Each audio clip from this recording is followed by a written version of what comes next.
Well, hello, it's Thursday, a bit late for Woolly Hats Wednesday Wit, but here we are anyway, for the first time this year, underneath the damson tree. At last we've got some lovely weather, and we can hear the bird in the background, and you might hear a pigeon. I think we've got a wood pigeon nesting in our lilac tree, which is interesting. Anyway, here we are, underneath the damson tree, enjoying the sunshine, enjoying the nice weather, and enjoying it immensely. It's a long time coming, and I'm really having a fab time. Anyway, this week I have been doing a bit of knitting.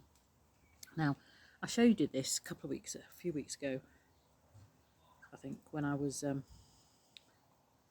been away, taking some knitting on holiday. This is the sleeve of a jumper, which I actually started in the new year, but I've been picking up and dropping it. It's a Rowan pattern, and I'll just,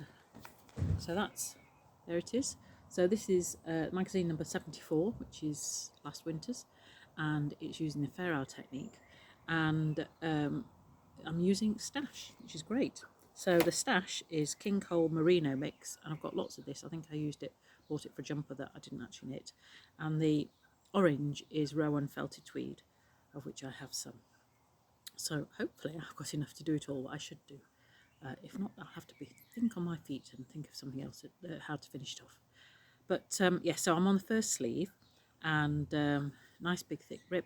I've actually shortened the rib because it was very long, and I don't like it covering my hands, otherwise it gets in the way of doing things, because I'm very busy and doing things. And I'm enjoying the pattern. So there we are. So that's my sleeve. So this week in the socials, there was a little conversation about crochet alongs, or if it's knitting knit alongs. Now, if you've not come across these are projects that are released by designers, and each week or each month they release a different section of the pattern, so that sometimes you know what you're doing, sometimes you don't. A few years ago, I think it was a lockdown, I did one by Kath Andrews, who's in North Wales, and she didn't actually release the pattern, what it looked like, till right at the end, which meant that you had to follow the pattern and not wing it, which was quite interesting. Anyway, so there was on the socials a discussion about cows or crochet alongs, and is it worth doing, and what were the best things to do. Really, it's really, as I say to all of my clients, is don't sort of buy lots and lots of stuff and not know what to do with. I think you really need, if you're going to enjoy doing it, you need to know the pattern, but also you need to want to do it, either for yourself or other people. So if you do lots and lots of cows and end up with lots and lots of throws that you don't use, then that, apart from having done it, it's probably not the right thing for you, unless you want to give them away as presents.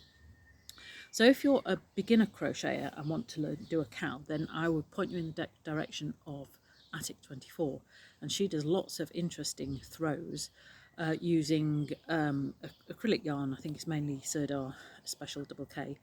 And what she does quite simple stitch, so she uses the same stitch but all the way through.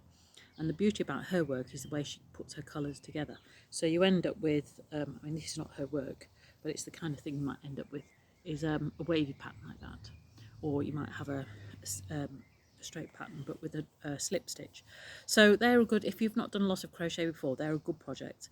And if you feel daunted about doing a big throw, then you could reduce the size of your pattern and just do it as a scarf, so that you still have the colours but you do it as a scarf, and that might be a way to get into it. So the great thing about hers is that she just uses basically one stitch, so you get very good practice at using one stitch, and get used to knowing what it does, and how to, especially to work in rows, because working in rows can be quite challenging. So once you've done that, you might think, well, what else should I do? Well, there's another lady who I like her patterns very much, as you might know, and she's called Coastal Crochet, and she does lots of interesting projects. So this is one of hers. So this is her coastal blanket. So this was a cowl, but I actually bought the pattern after it being completed. So basically with her cowl, she would do a pattern for a square, and perhaps the next week another square, or whenever, and then there's another one. So there's various different squares, and then there's the border as well. And she uses lots of different stitches. So she does little bobbles there, and she does, where's the one in the, so there's some more bobbles and some raised stitches there.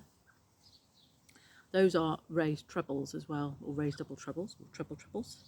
And then trying to, oh yes, little ammonite, which I do like little ammonite. That's working in a spiral.